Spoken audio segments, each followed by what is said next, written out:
پتنگ کے حوالے سے پہلی بات کہ یہ جان کے ضیاع کا سبب ہے، اس میں اپنی جان کا بھی ضیاع ہو سکتا ہے، اس کے اندر دوسرے کی جان کا ضیاع بھی ہو سکتا ہے۔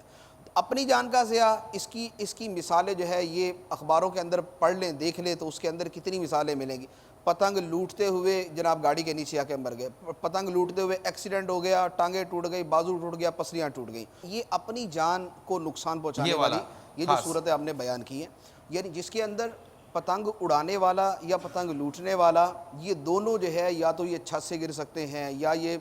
ڈور لوٹتے ہوئے جو ہے وہ گاڑی کے نیچے آ سکتے ہیں، یا پھر ڈور لوٹنے کے اوپر پھر لڑائیاں بھی ہوتی ہیں، آپس میں فساد بھی ہوتا ہے۔ اب یہ تو اس صورت میں آ جاتا ہے جو اللہ تبارک و تعالیٰ نے قرآن پاک میں فرمایا وَلَا تَقْتُلُوا أَنفُسَكُمْ، اور اپنی جانوں کو قتل نہ کرو، إِنَّهُ كَانَ بِكُمْ رَحِيمًا، بے شک وہ اللہ تم پر بڑا مہربان ہے۔ تو یہ اللہ تعالیٰ کی مہربانی ہے کہ وہ ہمیں ان کاموں سے منع کرتا ہے کہ جن کے اندر ہماری اپنی جان کا ضیاع ہے، ہماری اپنی جان جو ہے وہ تباہ ہو جائے گی، برباد ہو جائے گی۔ تو اب یہ صراحتاً ان کے حوالے سے فرمایا۔ اسی طرح قرآن پاک کی دوسری آیت مبارکہ ہے، فرمایا گیا وَلَا تُلْقُوا بِأَيْدِيكُمْ إِلَى التَّهْلُكَةِ، اور اپنے آپ کو ہلاکت میں نہ ڈالو۔ اور یہ کام جو ہے یہ منڈیروں پہ کھڑے ہونا یا یہ جو ہے نا وہ بھاگتے ہوئے ٹریفک کے اندر روڈوں کے اوپر پتنگیں لوٹنا، یہ خود اپنے آپ کو ہلاکت میں ڈالنا ہے، اور اس ہلاکت میں ڈالنے کا نتیجہ بھی ایسا نہیں ہے کہ یہ ہم کسی ایسی دنیا کے کونے کی بات کر رہے ہیں کہ جس کی حقیقی خبریں ہمارے پاس نہیں ہیں، ہم صرف اپنے تصورات کے ذریعے ایک منظر کشی کر رہے ہیں کہ ایسا ایسا ہوتا ہے۔ یہ ایسا نہیں،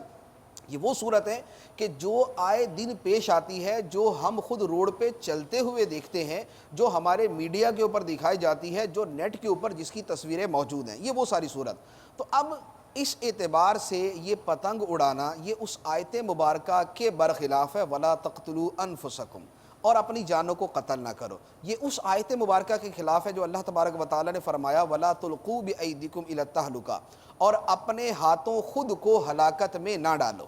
یہ اس اعتبار سے۔ اب دوسرا پہلو دوسرے کی جان لینے کے اعتبار سے، دوسرے کی جان لینے کے اعتبار سے اب واقعات اتنے بڑھ چکے ہیں کہ اگر مختلف اخباروں کے شمارے جمع کیے جائیں اور ان میں دیکھا جائے کہ پتنگ بازی کے دنوں میں اور بسنت کے دنوں میں کتنی ہلاکتیں ہوتی ہیں، کتنے لوگوں کی گردنیں کٹ جاتی ہیں، کتنے لوگ مر جاتے ہیں، کتنے لوگ زخمی ہو جاتے ہیں، تو پتہ چل جائے گا کہ یہ اپنی جان کو ہلاک کرنے کے ساتھ ساتھ دوسروں کی جان لینے والا یہ کام ہے۔ اب دوسرے کی جان لینا تو وہ بالکل واضح ہے کہ کسی کو قتل کرنا، خواہ وہ ارادہ قتل کا ہو یا ارادہ نہ ہو لیکن بندہ کام وہ کرے،